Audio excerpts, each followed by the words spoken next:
rahmatullahi wa barakatuh. Bismillahir Rahmanir Rahim. Walhamdulillahi Rabbil Alameen. Wassalatu wassalamu ala Sayyidil Mursaleen wa ala alihi wa ashabihi ajma'een wa ala man tabi'ahu bi ihsanin ila yawmiddin. If everyone could get the syllabus out, we'll start with reading the intention of Imam al-Haddad. Does anyone need a copy? Does everyone have? You need one? Okay. Okay.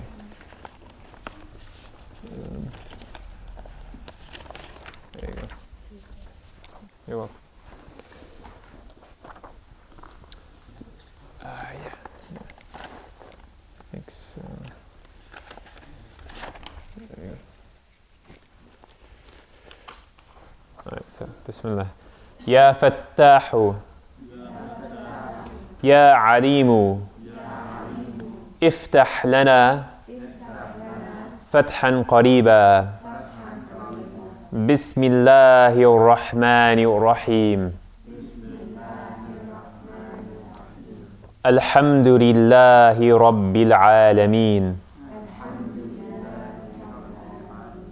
Wassallallahu ala Sayyidina Muhammadin wa ala alihi wa sahbihi wa sallam. Nawaitu at-ta'alluma wat-ta'lima wat-tadhakkura wat-tadhkira wan-naf'a wal-intifa'a wal-ifadata wal-istifadata wal-hatha ala at-tamassuki بكتاب الله وسنة رسوله والدعاء إلى الهدى والدلالة على الخير وابتغاء وجه الله ومرضاته وقربه وثوابه Subhanahu wa ta'ala. O Opener, O All-Knowing One, grant us an opening soon.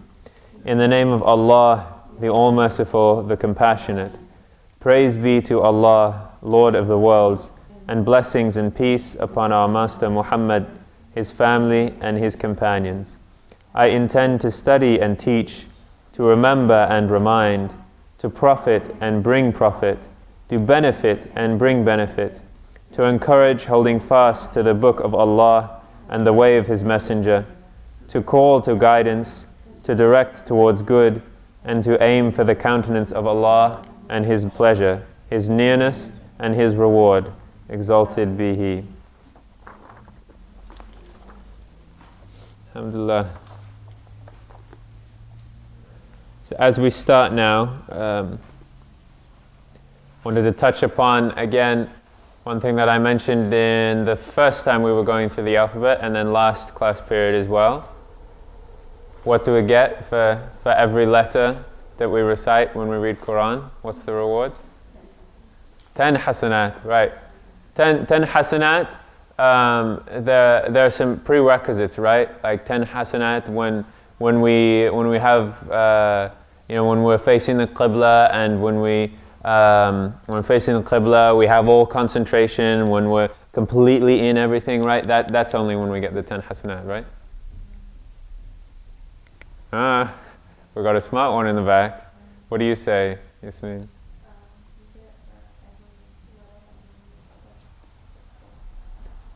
Right, well, the specification is, we're told that we get 10 hasanat for every letter that we read.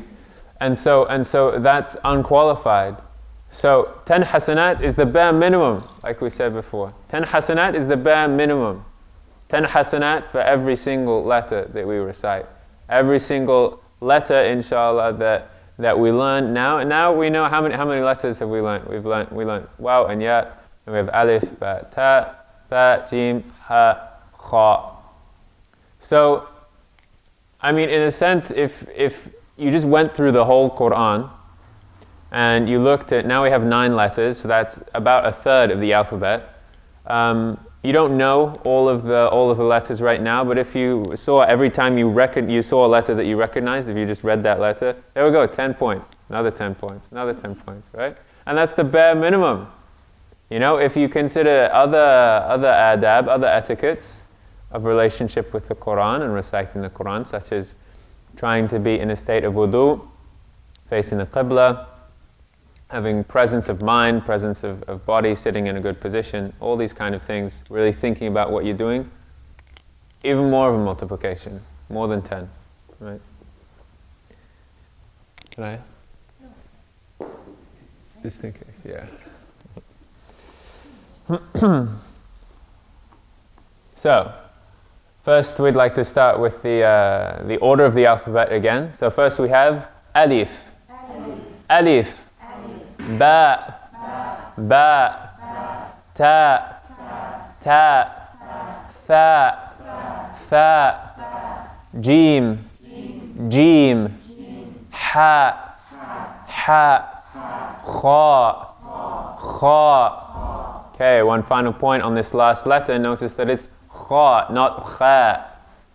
Right? Kha. There are certain letters in the Arabic alphabet that we can label them as, right now, the easiest terminology for now is emphatic, because that's kind of a common term that you'll find, emphatic letters. Also, heavy letters, raised letters, these are all ways to describe letters that the main thing to know is that after these letters, alif is not a, it's not the typical a, it's a. So one of them, the only one that we know so far, is kha. So that when alif comes after ba, it's ba. When alif comes after waw, it's wa.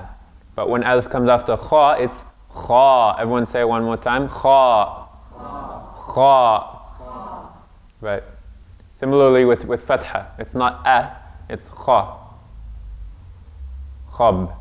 If we had just kha and ba with a fatha between them, khab.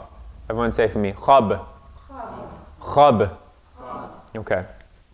So we'll try to go through these examples quickly. The first one. Everyone say for me, thawb. Thawb. Right, we have a tha, waw and ba. What's this guy that's on the waw? Sukoon. What does sukoon mean? No vowel. Right, there's nothing there. Nothing there. It doesn't mean we stop. Thawb. No, it just means there's no vowel there. Right? We don't take a long pause. Everyone again. Thawb. Thawb. The next one. Bawab. Bawab. Okay. Now I want to spend a bit of time on this one. So what's the first letter that we have here in this word? Tha. Good. What's the second letter that we have? Yeah. We have a ya. Okay, we're going to leave that for now. What's the last letter? Kha. Okay. So last time, actually 2 weeks ago, let's go 2 weeks ago. 2 weeks ago, we were introduced to waw and ya. And then last week, we also went over waw and ya, but in different contexts. Because waw and ya, they can be one of two things. What are those two things that waw and ya can be? Vowels or consonants, right. A vowel in a sense of consonant is a letter that it has a definite place of articulation in the mouth or wherever it's being pronounced, has a definite place. Vowels happen just, they fill up the whole mouth. And it's things like oo, e, a. Those are all vowels. Right? So waw and ya can be either vowels or consonants When wow is a vowel, what does it sound like? Ooh. Everyone repeat after that. When, ooh. Ooh. That's wow as a vowel. What about wow as a consonant? What does it sound like? What? Right, right. So the name for wow has two wows in it. And they're both consonants. Wow. Wow. Everyone say for me, wow. Wow. Wow. Wow. That's the name of the letter. Name of this letter. It's not ooh, ooh, right? Does everyone see that? It's not the two wows here are not vowels. It's not ooh, ooh. It's wow. Wow. So, how do we know when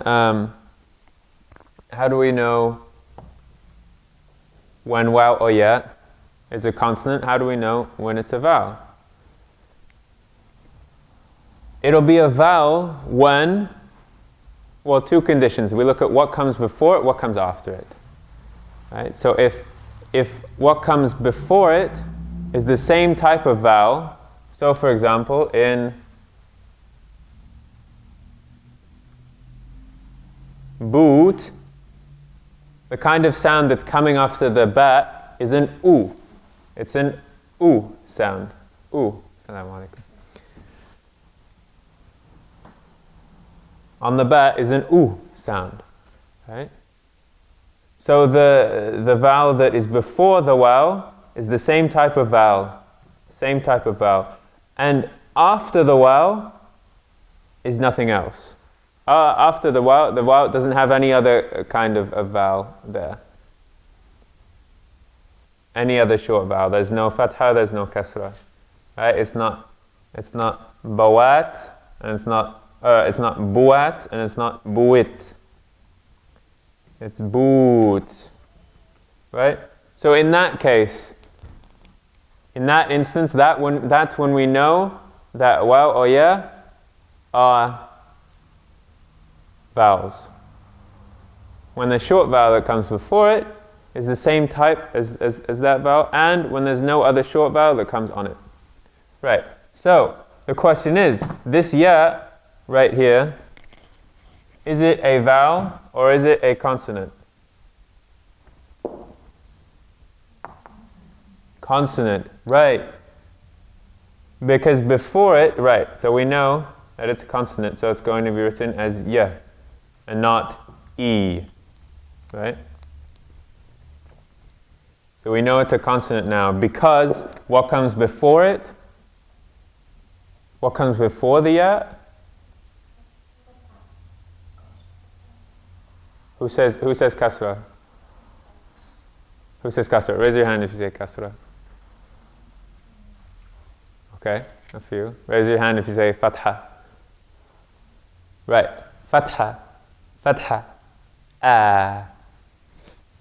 Fatha is the one that comes on top, whereas kasra comes below. Just like the dots on the ya, which is the same sound as a kasra, are on the bottom, and just like the kasra is on the bottom, similarly with fatha and alif, same kind of sounds. Fatha and alif.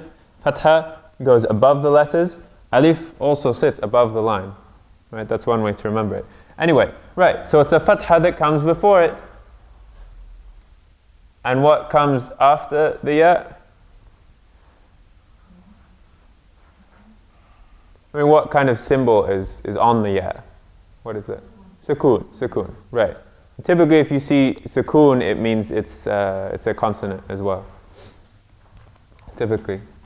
Right, but this is enough to tell us that it's going to be a consonant because we have a different vowel before it. A different vowel before it. So how do we say this? Right, everyone after me. Theich. Theich. Theich. Okay. And finally this one, we have an alif after a kha, so it's not going to be, this alif is not going to be pronounced a. How is it going to sound? Ah, exactly. khaba, khaba. The fatha comes after the ba, so that fatha is going to be like normal, going to be a. A lot of people make the mistake of having this letter affect all the consonants that come around it, after it, before it, right? So we're not going to say khaba, khaba, right? Because the fatha is on the ba. Ba. Any alif or fatha that comes after ba sounds like a. Whereas if it comes after kha, it sounds like a. Right? So khaba. Khaba. Khaba. Good. Good. Okay. Any questions? Questions or things off of the homework or anything in general? Yeah. Wa alaikum assalam. Just trying to be clear on what two letters you use to identify the three long vowels. The A, and so forth. I'll have to use AA. Right. Wow. You're talking about when we're writing in like with English letters. Right. Alif. I'm going to use AA, though you might see that that's often common as well. Right. And then for wow. Right, what is it? UU. Exactly. W, that's my system. And then for ya, exactly. Right. A, U, E. A, U, E. Right. Was that it? That was it. Okay. Alhamdulillah. Okay, let's get to the good stuff. So just make my line short now again. Right. So we have basically 4 letters to go over today. Good news is, I think there's only nothing but good news today, right? All of Arabic is good news anyway, but anyway. Good news today, or I guess I should say the news, because all news about Arabic is good news. Alhamdulillah. The news is that we have 4 letters to go over today, and then a few more symbols once we're done with that, inshallah. And all of these sounds are pretty much in English. The important thing is just being precise about them. Alhamdulillah. And all the shapes are not that complicated too. So, alhamdulillah. First one. Alif, ba, ta, tha, jim, ha, kha, dal. Dal. So, everyone say for me, dal. Dal. D. D is the sound, just like the English D. Everyone say for me, D. D. Right, dal. Okay. So, we can pretty much say, right, this sound is just like the English D. The way it's written, the best way to think about it is that it's basically 2 sides of a triangle, the 2 right sides of a triangle. So we start about halfway up the line. If our total height of the line is, say, this high, so an alif is going to be that tall. We start about halfway up the line. We go back a bit and make a curve, kind of a pointed curve, and then across on the line like that. And that's it, like 2 sides to a triangle.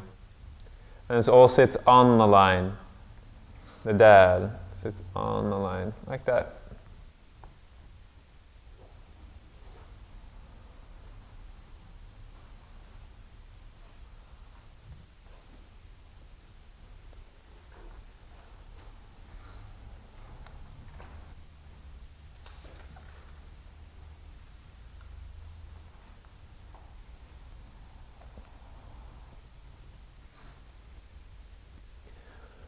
When it's at the beginning of a word, exactly the same. Just like the waw, the alif, this doesn't connect to what comes after it. So it looks exactly the same. We write the daal, and then we have to lift our pens up again to do the rest of the word.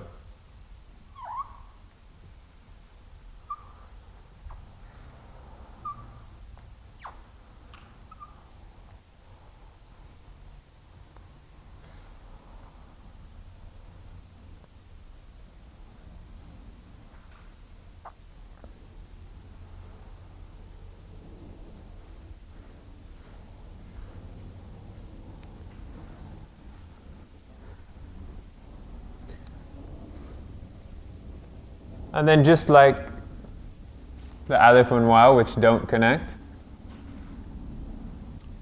when we have a letter that does connect coming before it, we're going to be coming into the daal.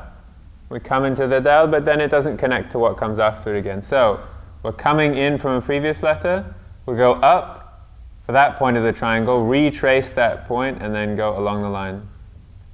Once again, coming in from another letter, we go up, retrace that line, and then along the line.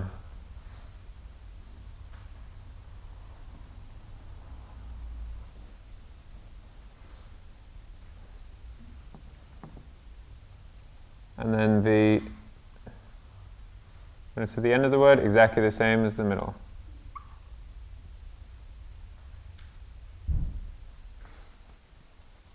Now I'm going to write a few examples down at the bottom.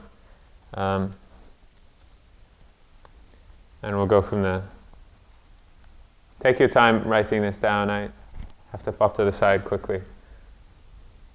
So I'm just going to have this information all on the board, and then take your time trying to decipher it. Let's see.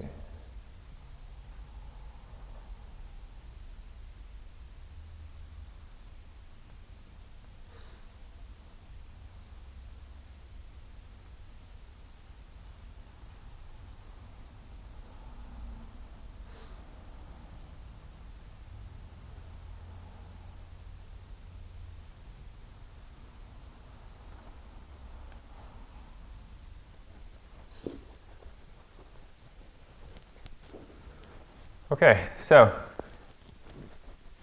go through these examples now, and then I'll wait to go around and check everyone's writing until we've gone through the next letter. So this one, any brave souls? This first word, what is this? Yeah, Abdul Mateen. Good, everyone, daj. Daj. Okay, this one? Anyone? Yasmin? Good. Jidah. Jidah.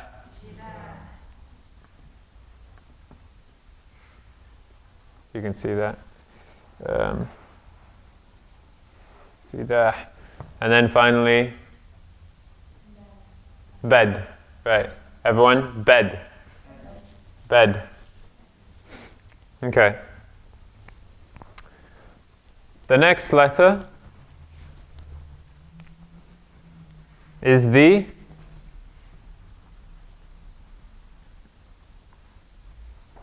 dhaal. Dhaal. Dhaal. So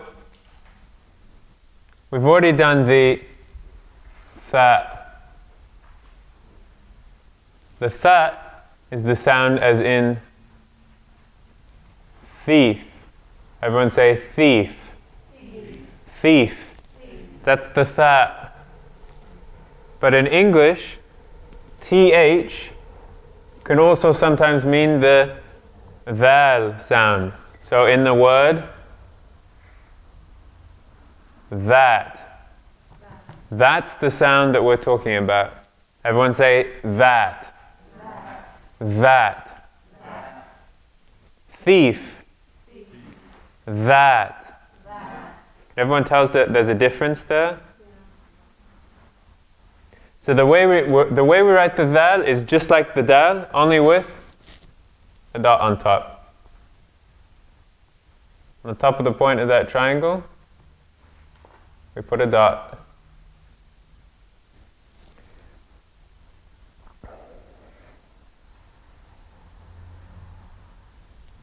So, now everyone pay attention now with me.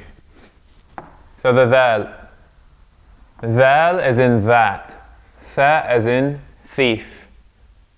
The difference is that for the dhaal, you're using your vocal cords on that sound. It's like the difference between S and Z. Everyone say like an S sound. Okay, put your fingers on your throat too, and say s. Now say z. Does everyone feel that vibration now? Similarly here, everyone say, as in thief. F. F. Now that. Av. Av. Av. Everyone feel that for that, there's vibration there? Right. So that's the difference between dhaal and tha. The vibration that happens in the vocal cords right here. So, for all the forms, all four of them, just like the daal, only with a dot on the top.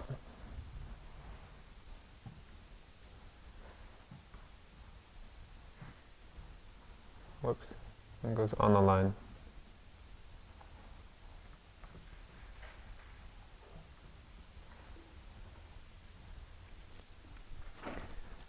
So now I'll write a few letters in English for you to write down as practice, and while you try some of the practice, then I'll take a look at your writing as well.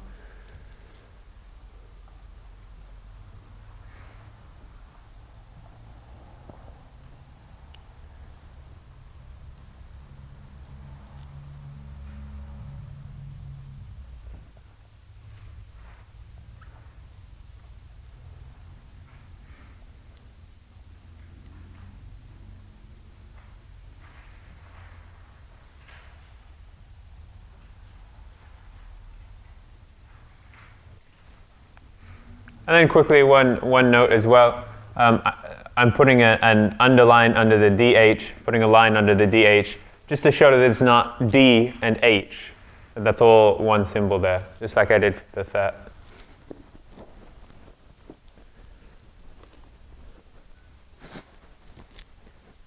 So, first one, that. First we have, of course, first letter is a dhaal. Followed by what comes after the dhaal? An alif. And then finally, after the alif is a ta. That. Everyone say for me. That. That. Next. What do we have? Wow. Acting as what? Vowel or consonant? Consonant, right. And then we have what? Yeah, and then finally, that. Everyone say for me, weave. Weave. Okay. And then finally, first we have a jeem, and then followed by a dhaal. And do we connect to the next letter or not? No, because daal and dhaal never connect to what comes after them. So what's the final letter?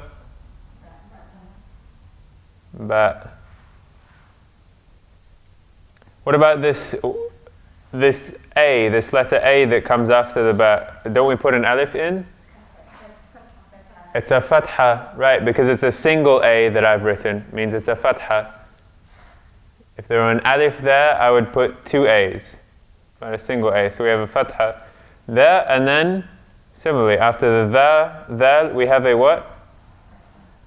Fatha, and after the jeem, we also have a fatha. Okay, so say with me, jadhaba. Jadhaba. Okay. Any questions on any of this? Okay, moving on.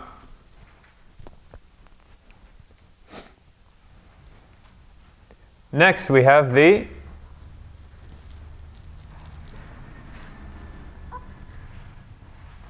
Ra.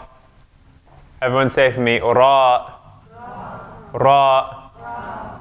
So we have R's in English, but the R is obviously it differs from what kind of English you speak, and many European and Latin-based languages have an R, but across them it's very different in terms of how it's pronounced. Well, the way the French pronounce it is very far back in the throat, R. But then you could probably tell that I pronounce it differently from the way that most of you pronounce it too. So for example, what you would sit on, what would you call that? Chair, right. Whereas I would call it chair, right. Anyway, there's a lot of variation in the way that we pronounce R's. For now, the typical ra. For now, it's whatever you do is fine. I think, though keep in mind that it's eventually you want to get to a point where it's your tongue is ra. Your tongue is touching the front of the roof of your mouth. Try to visualize that and then do that. Ra. If anyone knows how to roll the R's, it's that same, the place that you put your tongue for that's where the Ra is pronounced for. Even though in Arabic, I mean, when you're pronouncing Quranic Arabic in the best way, you wouldn't be rolling the R's. It's not Bismillahir Rahmanir Rahim. No. Bismillahir Rahmanir Rahim. Right. Anyway, that's the Ra. Everyone say for me, Ra. Ra. Okay, good. So, did anyone notice anything about what that sounds like when we say the word, or when we say the name of the letter? Anyone notice anything? Compare it to ba, ta, tha, dal, dhal, ra.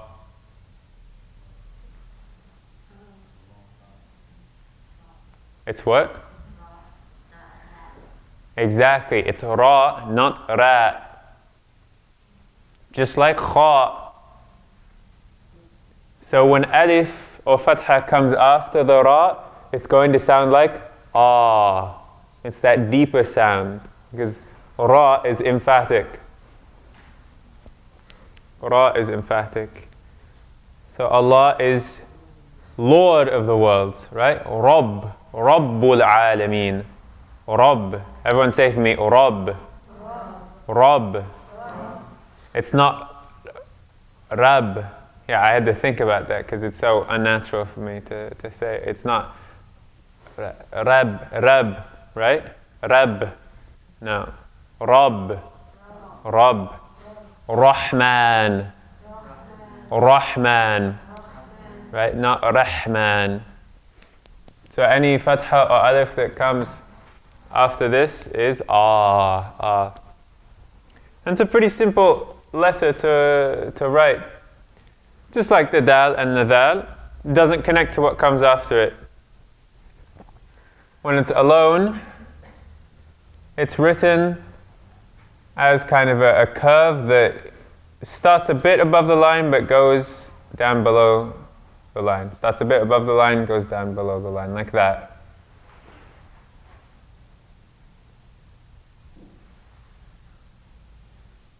It almost looks like if you took the daal or the dhaal and kind of straightened it out a bit and then stuck it below the line. Or say if you took the part of the daal or dhaal that lies on the line and then kind of twisted it down, pulled it down a bit. Yeah? Looks like a what? A comma. Yeah, almost like a backwards comma. Actually no, that would be the right way. And yeah. But it's going to be bigger than a comma, and then Yeah, but it does kind of look like a comma. Ra.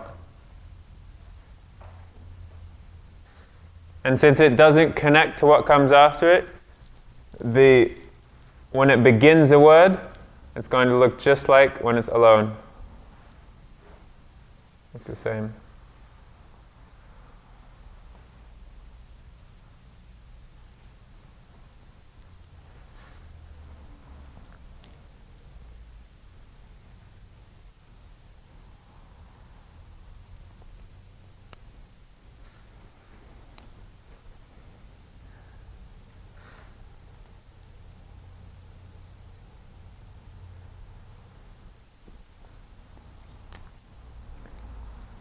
And then finally,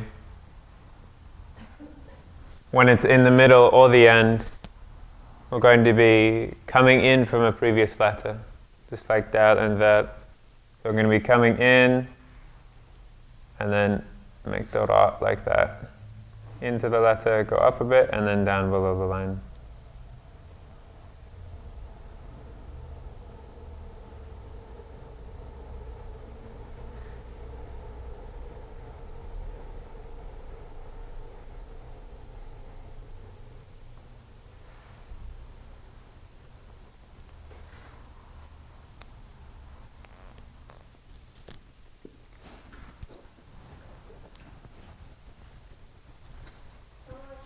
Wa alaikum assalam.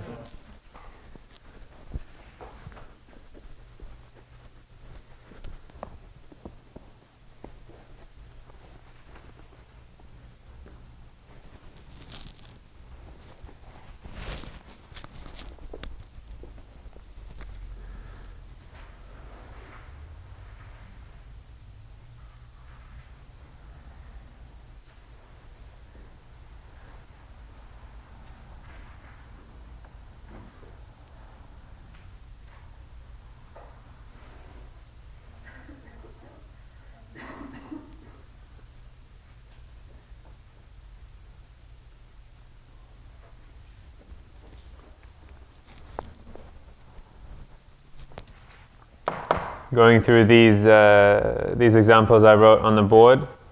Let's start with the one at the bottom here. Anyone want to try this?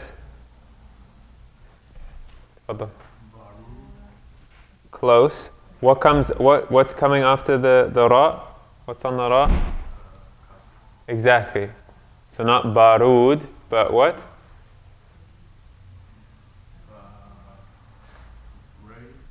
Yeah. Bari. Right. Ra with a kasra is ri. Right? Ri and then? Exactly. So, okay. But not quite barid because we have an alif. So that's going to be the long vowel. Whereas kasra is the short vowel. Right? This is a short vowel here, this is a long vowel. So not barid, here it's short long, what you gave me was short long, but long short, right? So how do we say that?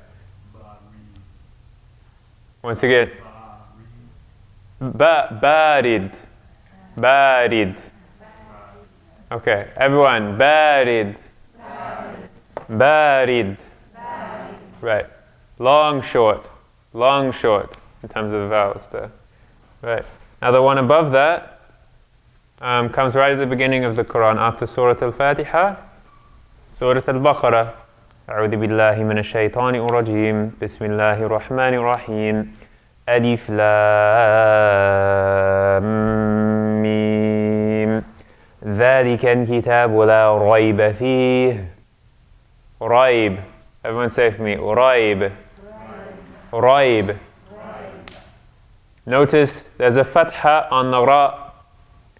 So the fatha is going to sound like ah. It's not raib, but raib, raib, raib, raib, raib. And then the last one, everyone with me, bara, bara, bara. Good. Okay. And finally, the last full consonant that we have today, last full letter we have today is, its name is Zay. Everyone say for me, Zay. Zay. The sound is this A. Yeah, I typically write my Z's like that. It's a Z. Z. Yeah.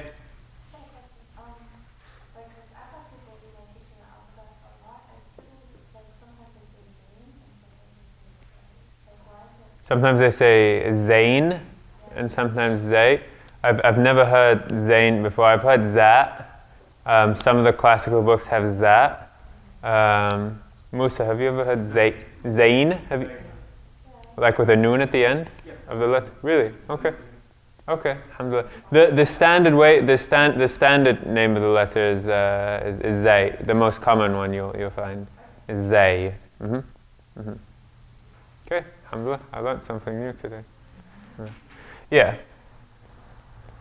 But the way you'll find it mostly is Zay. Zay. One more time. Zay. Zay. And this is just like the ra with a dot over it. Same thing. That's the Zay.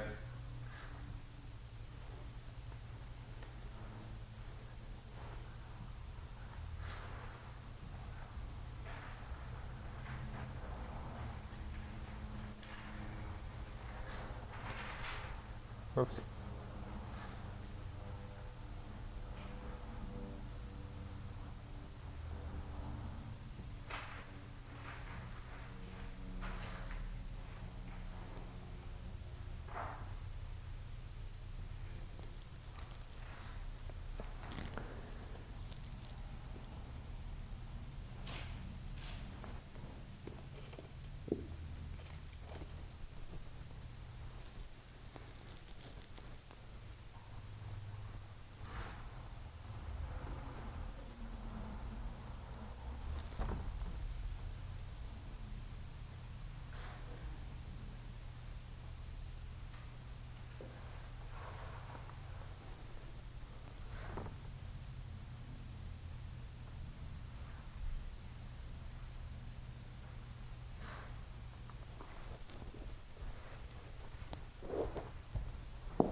So let's try these two words that I put here. First we have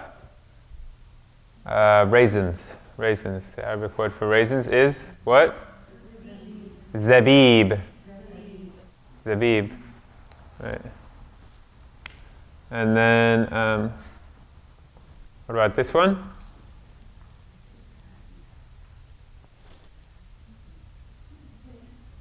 There we go. Zayt. Zayt.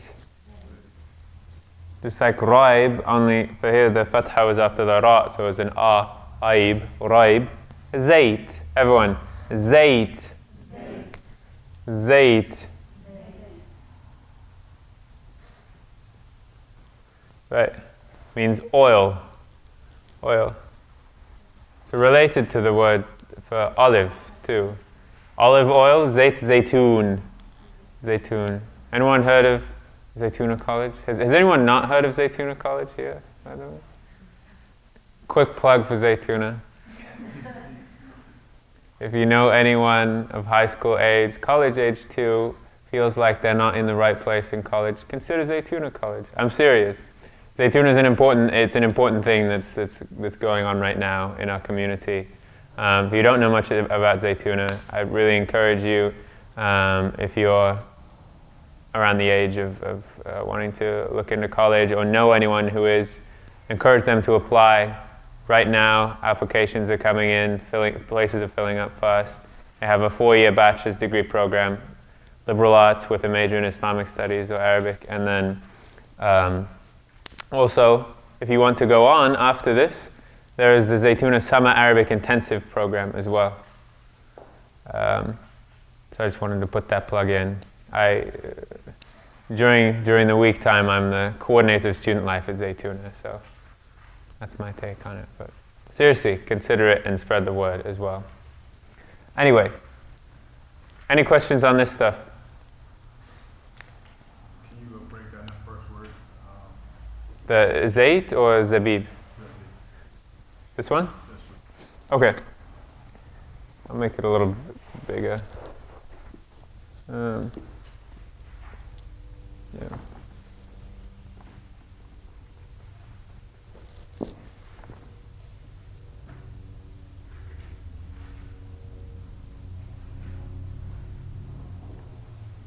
Okay, so first we have what is this?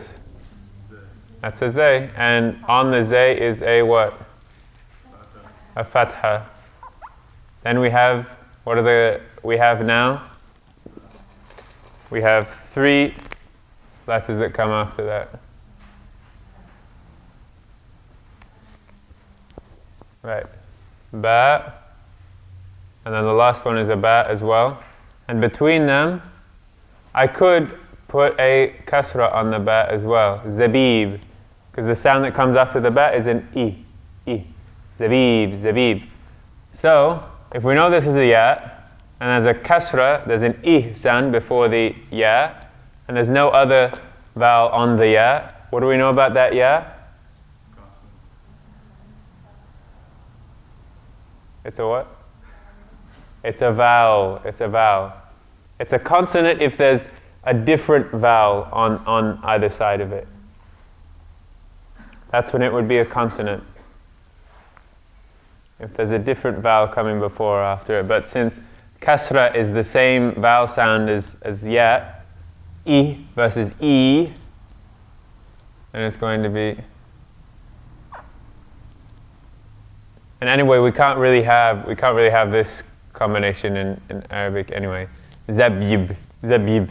We need some kind of, we can't really pronounce that. It doesn't really work. We need some kind of consonant in that anyway. So you can kind of rule out that the ya is going to be a consonant because you can't really pronounce. Oh, that's horrible handwriting. Zabib, zabib. No, it doesn't really work. Zabib. Zabib. Everyone, one more time. Zabib. Zabib. Zabib. Good. So those are all the full letters that we have to go through today. Finally, 2 symbols to go through before we're done. 2 extra symbols. One,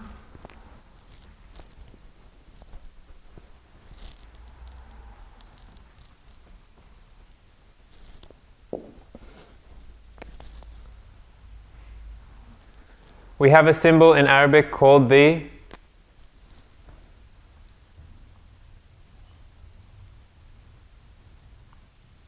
Shaddah. Everyone say for me. Shaddah.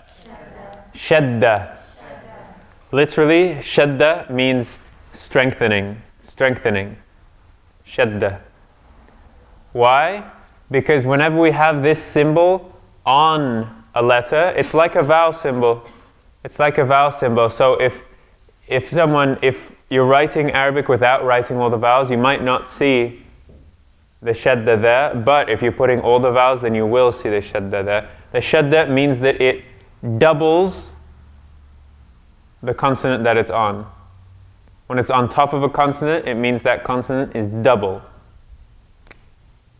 So I'll show you the sign for it, and then I'll give some examples. We'll pronounce a few examples. It basically looks like kind of a tilted W. It's above the line, and it's like that.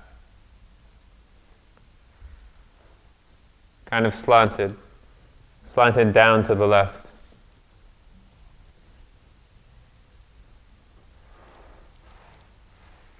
So if it want a ba, like that. An interesting point now when we combine this with vowels, a fatha or a dhamma they sit right on top of the shadda if there is something. But the kasra,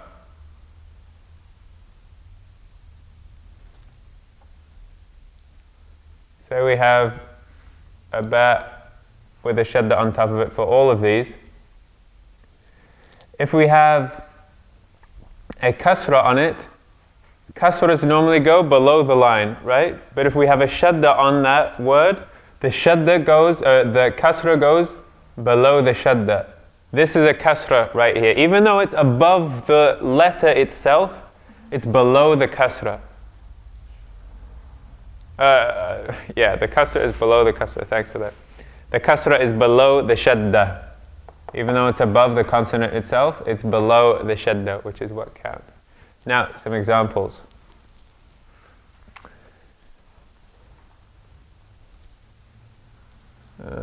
Let's see.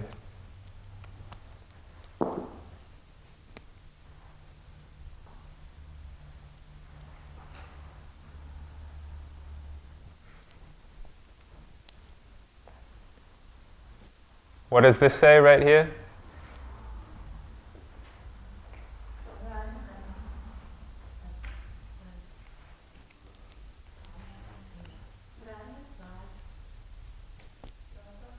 Rada. There we go. Everyone. Rada. Rada. Rada. Now if we put a shadda on the dal, now it becomes radda. Radda. Radda. Everyone hear the difference? If there's no shadda there, it's rada. Rada. If there's shadda, then it's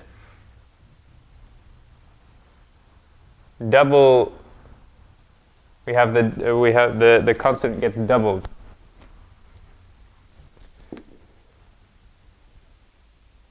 So radda, radda. Everyone say it for me again. Radda, radda. Right. Another example.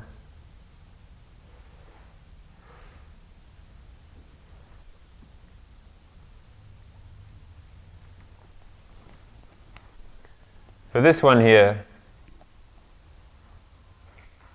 it means attractive. Attractive is jadhab. Everyone say after me. Jadhab. Jadhab. Right? It's not jadhab, not just jadhab, but we stay. The dhal gets doubled. We stay on that one. Jadhab. Jadhab. Right. Right. What's another example? I could think of a good one.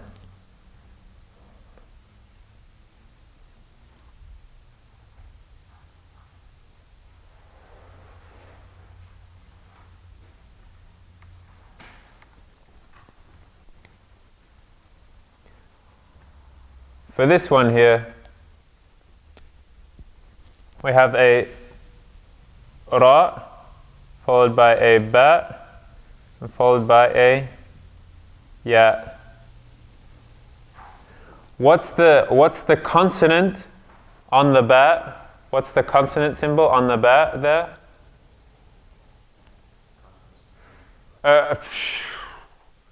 I'm way out of whack today, I'm sorry.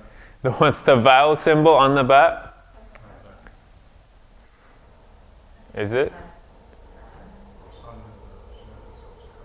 It's a kasra because it's below the shadda.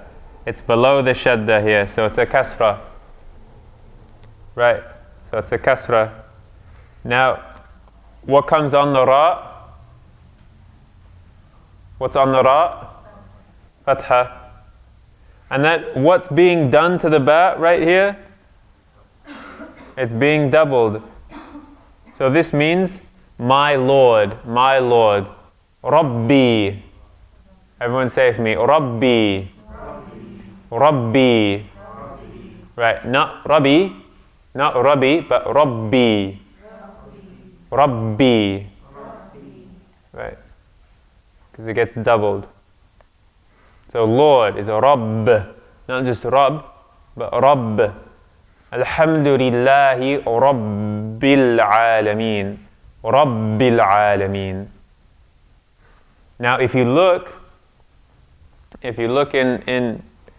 the Mus'haf, anywhere you look and you find Allah's name, I'm going to write it here, though I know we don't know all of the symbols yet. We don't know the la and the ha sound, but Allah, it has a shadda, the shadda, because it's not Allah, it's not Allah, it's Allah, right? Allah, Allah. Everyone say it for me. Allah. Allah. Allah. Right, so if you go look at Allah when it has vowels, you'll see that there is that shadda there on top of the la sound, top of the lam sound. Yeah. Why do you say instead of as? That's that gets a bit more complicated. I'm gonna when we get to lam and ha and talk about Allah's name, I'll say that. Yeah, I'll talk about that. But good question. Okay. Good.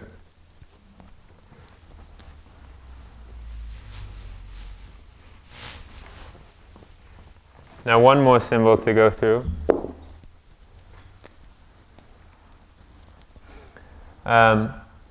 This symbol is called the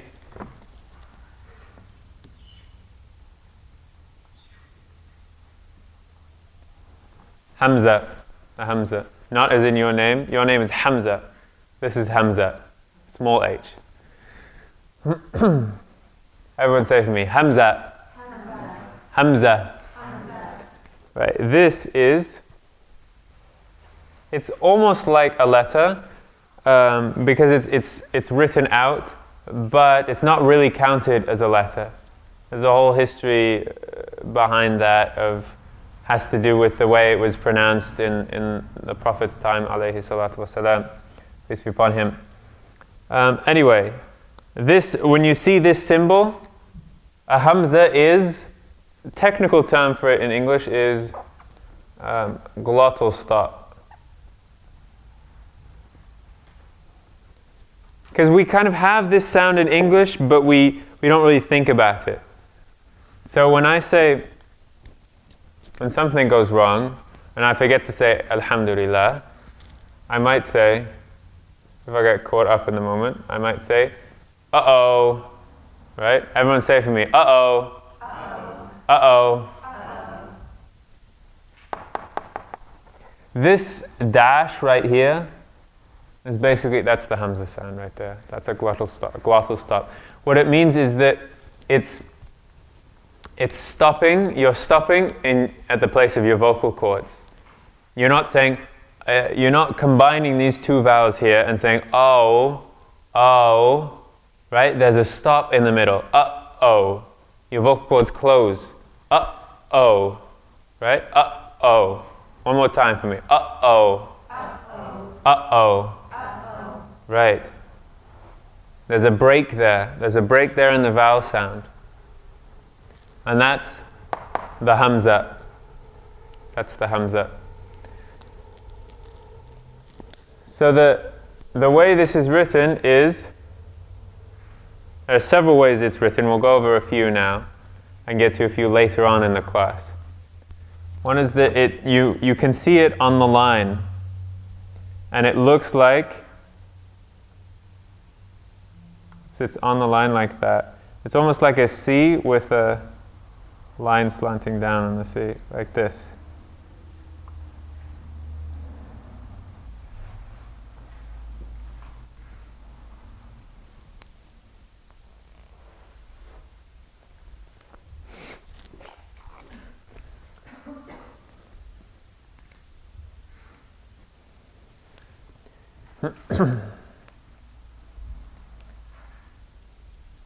And this is the Hamza. So,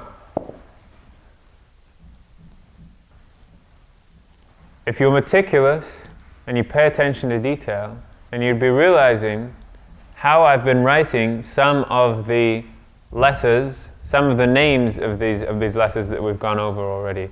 So for example, when I write out ba, I wrote out B, A, apostrophe. Apostrophe. The usual way that we write the Hamza in English is like an apostrophe. So that's because at the end, just like here, look, there we go. Wrote an apostrophe there because the name of the letter, the third letter that we went over today, if you were to write out that name, it would be like that. Because at the end, we have a stop, a little Listen to how I say it. Ra, ra. Does everyone hear that? It's not just ra, ra, but ra, ra.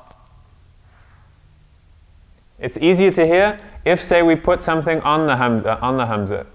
So say, for example, we put a fatha on that, it would be ra'a, ra'a. Everyone say it for me, ra'a, ra'a, ra'a. Similarly, say, a lot of the names of the words are like this. Everyone say for me, ba, ba. Make sure at the end there's a bit of an sound. It's not so strong, but there is that ba, ba. Everyone overemphasize it for me. Ba, ba, ba. Right, because your vocal cords are closing at that point.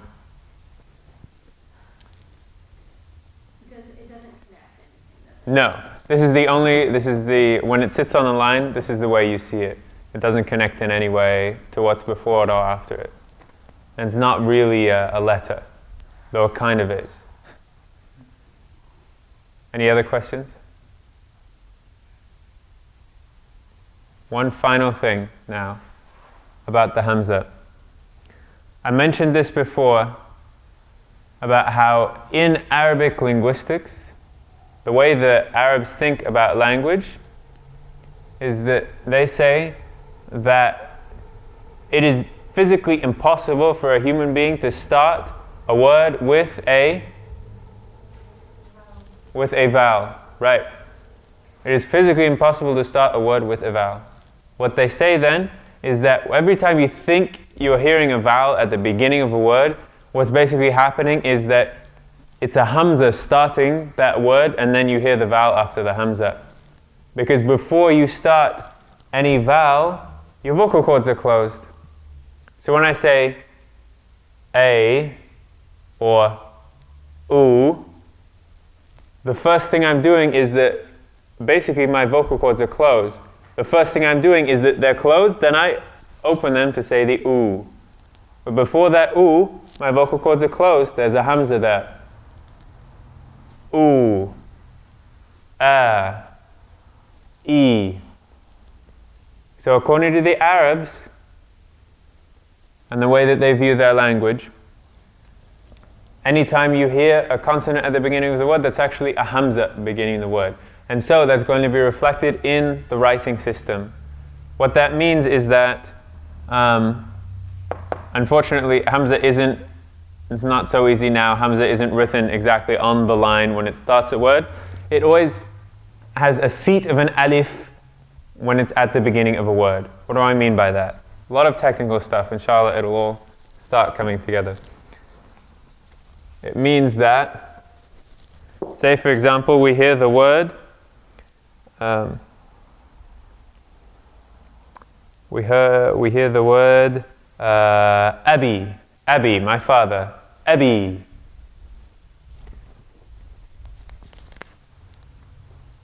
Oh, that's bad.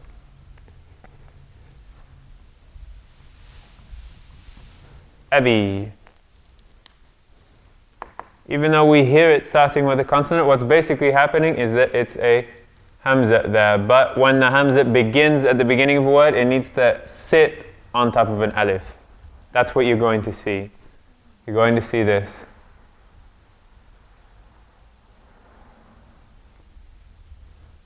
Abi.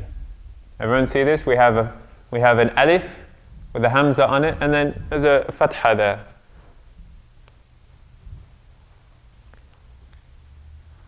Abi. Similarly with the dhamma. So, for example,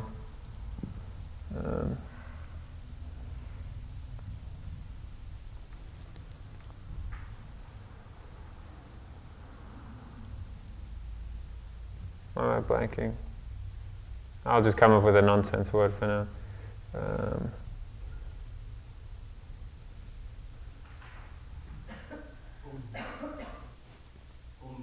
Ummi. Great. No, but they don't know the meme yet. That's the thing. Yeah, but we haven't done meme yet. That's the other thing. Yeah, alhamdulillah. Okay. Utab. Utab. Here we go. Quickly.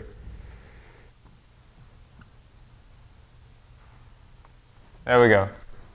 Even though it's a dhamma, it's still every time that we have a kasra at the every time that we have a hamza at the beginning of a word, it has the seat of an alif. Seat of an alif. So even though it's a dhamma this time, utab, we still have alif for the seat of the hamza and then a dhamma on top of that.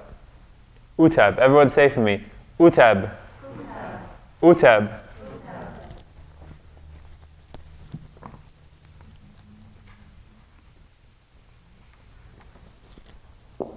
And then finally, and this is where we inshallah end today, before we get into a bit of review and stuff to wrap things up.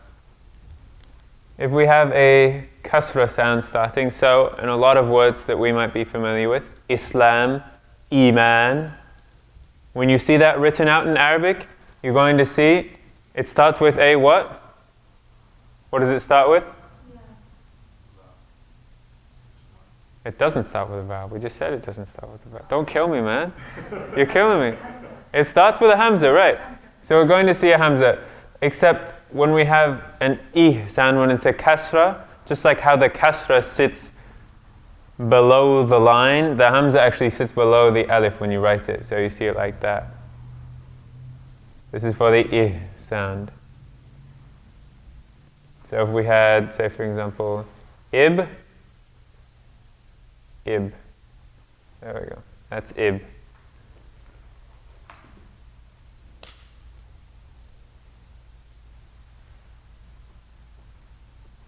And just so you can see it, even though we haven't gone over the other letter symbols, I'll show you how to write Islam.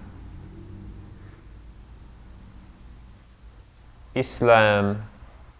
So you see we have seat of an alif with the hamza under it because it's a kasra there. And that's how it is. I know it's a lot of information now. Like I warned at the beginning, we're trying to do this with going through once a week instead of twice a week. So I'm trying to cram a lot of information in, and then we'll work through it and build on it. And the last few weeks are all review, so we can make sure that we're all it's all sunk in. So even if it doesn't sink in immediately now, it'll come, inshallah. It'll come.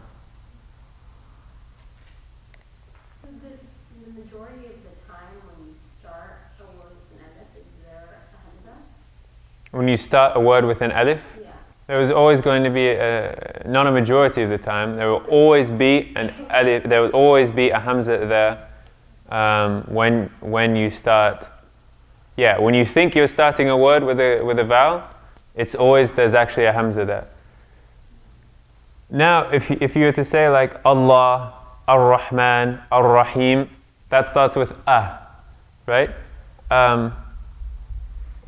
There are times when you do write the hamza, there's times when you don't write the hamza.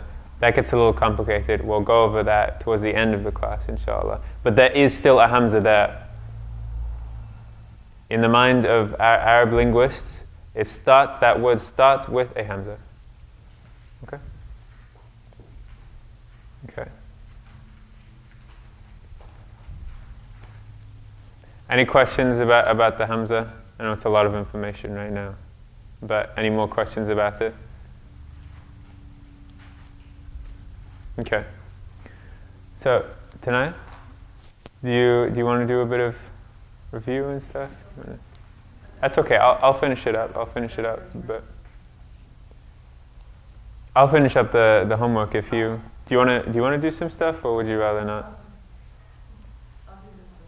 Okay, that sounds good. Okay, so a few points of review.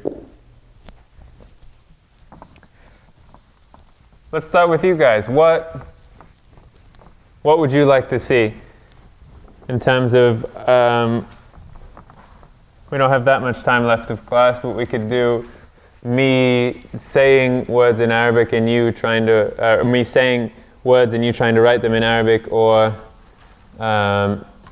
me writing Arabic words and we try to say them together, or writing English letters and you try to write them in Arabic. Anything anyone particularly wants to work on right now?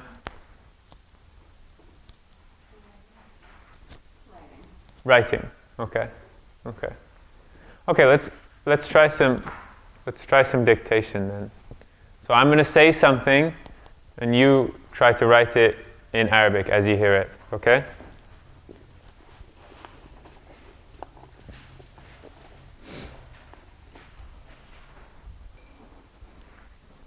Okay, so hijab, hijab, hijab,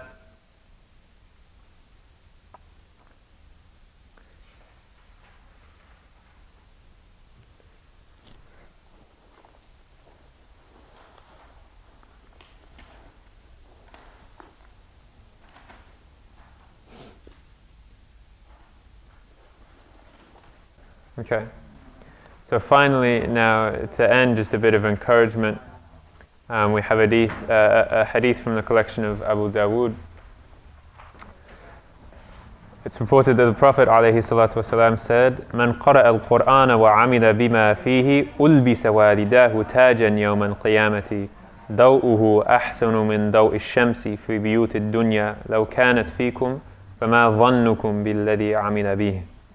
So here we understand that the Prophet ﷺ said, whoever reads the Qur'an and applies what they have read, then his or her parents will be given a crown to wear on Yawm al-Qiyamah, on the last day.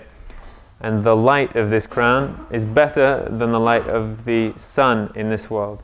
And so when we think about this, we think that what we're doing here in learning this Arabic is not just for ourselves, it's for our parents, for our communities, and ultimately they'll get that reward and that pleasure for the work that we put in right now. So, Assalamu alaikum wa rahmatullahi wa barakatuh. Jazakumullah khair. Subhanakallahumma bihamdik. Ashhadu an la ilaha illa ant. Astaghfiruka wa atubu ilayk. Rahmatullahi wa barakatuh.